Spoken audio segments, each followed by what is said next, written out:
abaarta ka jirta dalka siyaabo kala duwan ayay saameyn ugu yeelatay malaayiin Soomaaliyeed oo ku nool dalkeena.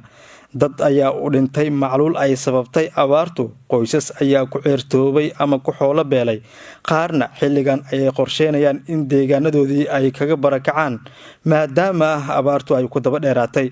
Degmada Jowhar oo xarun u ah dowlad goboleedka Hirshabelle, deegaano badan oo ka tirsan waxaa ka jira xaalad adag oo dhanka nolosha ah. ilaa dhowr tuulo oo aan ka soo diyaarinay warbixintan waxaan ku soo aragnay xaalad bini'aadanimo oo u baahan in wax laga qabto. Socdaalkeennii koowaad waxaan ku tagnay tuulooyinka Baarey iyo Lawiga. Tuulada Baarey dhowrkii sano aynu ka soo gudubnay ma jirin wax dalag ah oo dadka deegaanka ay ka soo goosteen beerahooda oo waxaa ka baabi'inayay wax soo saarkoodii fatahaad kaga imaanaysay webiga Shabeelle. waxaana hadda ugu darsantay amuur kale oo ah in ay waayeen biyihii roobka oo kaalin weyn ka qaadan jirtay tacabka tuulada. haddii roob la'aan dalagyada ay u baaba'een, waa sidee xaaladda xoolaha oo biyaha nolosha koowaad ay u yihiin.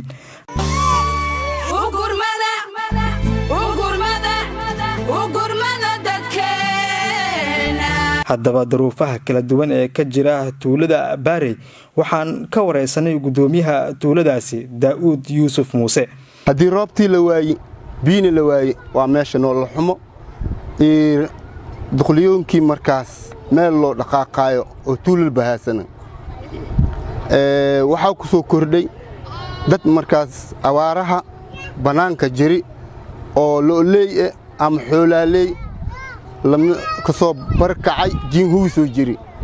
jiinhuwiina waxaa saameeyey roob la'aan. tuulada adaa iska leh ma ka tagay baay qabti ma aga tagay waa joogna unug xoolihii ka war lo'dii erigii ka warna abaarta maxaa yaal eber waaybe abaartiyaaba dhamaysi. Maryan Cadaawe oo ah hooyo da' isla markaana tuulada Baarey ayaan kala sheekeysanay xaaladda qoyskeeda maadaama si aad ay u saameysay abaartu. waxayna sheegtay in hadda ay doorbiday in tuuladeeda ay isaga noolaato iyadoona rajo wanaagsan ka qabta dowladda dhexe dalka in gargaar bini'aadanimo ay la soo gaarto. biila'aanta rabbigaa keeniye rabbigiina uumiyaa keeni biila'aanta hungurina ilaahay lenka koreynaandan kawar markaad si dadka dabka ay u shitaan kawarna dadka xaaladooda dad cabadi iska qadaay waa badan tahay dad waxay waa badan tahay. tuulada saasaa lagu joogay tuulada adaa iska leh ma ka tagay baay qabti ma aga tagay waa joogna unug xoolihii ka war lo'dii erigii ka warna abaarta maxaa yaal eber waaybe abaartiyaaba dhamaysi xoola ma joogaan dadkiina waa kansaanaya xaalkiisa maxaas cunaa waxaas cuna rabbigaas ka koraha mawlihii weynaa wixiis noo keenaan cunayna dawla gacanteeda dheer wixii keentaan cunayna dawladda gacanteeda dheer wixii keento aan cunayna. tuulada Lawiga oo kaabiga ku haysa magaalada Jowhar maxaa ka jira oo aadan ogeyn.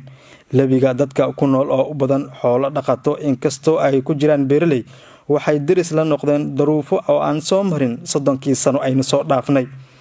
qoyskii lahaa 100 neef oo lo ah hadda waxa u jooga wax ka yar 50 oo u dhigan in 50% ay ka baaba'een xoolahoodii.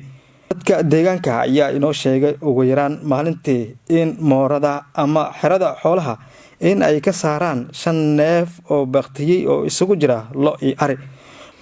waxaana sidoo kale ay sheegeen in xaaladda tuulada hadda ay ka sii darayso.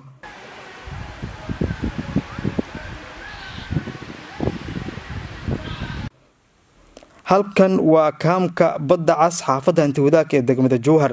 tan iyo wixii ka dambeeyay bishii Ramadaan waxaa soo gaaray ku dhawaad 350 qoys oo ka kala yimid Jameeco, Gamboole, Madaxkinsi, Jariiro, Geed Cadlow iyo deegaano kale sida ay inoo sheegeen qoysaskan barakacayaasha. waxayna sidoo kale ay tilmaameen in xoolahoodii ay kaga yimaadeen deegaanada ay ka soo barakaceen maadaama ay u waayeen daaqsin iyo biyo isla markaana ay door bideen in naftooda iyagoo ay kala soo baxsadaan deegaanadii ay ku noolaayeen. waxaan ka soo barakacay raxsanka meel xoolaha naga bixeen. marka hore xoolo intee laga eegay xoolaha maxay la dhamaayeen xoolaha eriga u badnaayeen eriga hadda maxaa ka jooga eri waxa ka jooga male meeshaan kasoo barakacna intaan imaaday beledkana iska soo raacay marka inta goorma timid ana soo geeyandaan soonkeed timid marka hadda noloshiin waa sidee maxaa raashin oo la helaa maxaa biyo la helaa caafimaadka sidee waa marna wax isiyaan cuna marka qoyska muxuu ka koobnaa qoyska mee qoruux umul ah ilmahayga hore u ba'ana qoyska 5 cunug waay inta may joogaan hadda maya kala maqan yihiin magaciidi Muuse Yuusuf Aliira aga amaad gamboolka xaq gamboolka kuudii hore soo dhacay gamboolka dii soo dhacay suwaabo xilli oo kala orodkan ku soo aaday mar oo la sii qaxay mar soo galay mar la sii duuday la saahibo waa soo dhaafay dhinaca oo jiriir oo xagiisa ka imaaday xoolo wal xidhin oo iri ha ka joog waxay kala waa baabeen abaarta dhamaysay maxaa sabab marka in xoolaha ay dhamaadaan biilaan miya cudurro ma jirin maxaa keenay qaxi kala haadkii gaanka badan lahay iyo waxaas rafaadkaas leh ku dhamaaday gudoomiyaha kaamka Cabduqaadir Faroole ayaa ku baaqay in la caawiyo qoysaskan barakacayaasha ee ku nool kaamka Badacas dadka wada muslimiin waana islaame in allaali intii caawi karto umada masaakiinta waxaan ka codsanaynaa inay si degdeg u soo caawiyaan ayagoona ma aragtaa la isugu jiro maamulka Hirshabeelle deehin hay'adihii localkii kuwa maxalliga ahay waxaan ka codsanaynaa inay umada masaakiinta gacan bil aadinimo soo fidiso wasiir ku-xigeenka wasaaradda xanaanada xoolaha dhirta iyo daaqa dowlad goboleedka Hirshabeelle Xasan Cabdullaahi Cali ayaan wax ka weydiinay tirakoobka xoolaha ay galaafatay abaarta iyo nolosha qoysaska xoolo dhaqatada ah ee deegaanada Hirshabeelle والله هذا وحلا سميه هرت وح مركي دعان وحلا سميه وحلا يرى ريسيرش ومعرفة إن منطقة الصوص سميه أو السوق وجاهده هذا وح صعود قبل يدقم بقى تركوب أو ضد كاسي سيد دبعت وسامي سحول ضغطة وحرنا مركة كوزارة هاني إن حك رسمي أو لسكوها ليكر أو كترجمي قصارى ضبطة أو سوق جاري حول ضغطة هي معرفتي نصوص صارنا دويلا يراده laakiin waxaan ku sheegi karaa dadkii laba qodob oo isku darsantay dadkan dawladda Hirshabeelle ka tirsan waxa waaye waa xoolo dhaqato dadna waa beerley iyo ganacsato isku jiraan marka dadka oo dalagga nooc raba aala tabcaala in maaragtay qasaaro weyn ay gaarsiiso sababtoo wabigi iyo maaragtay waxyaabo badan oo waxa jiray dalag iyo maaragtay sidii loogu talagalay aan u soo go'in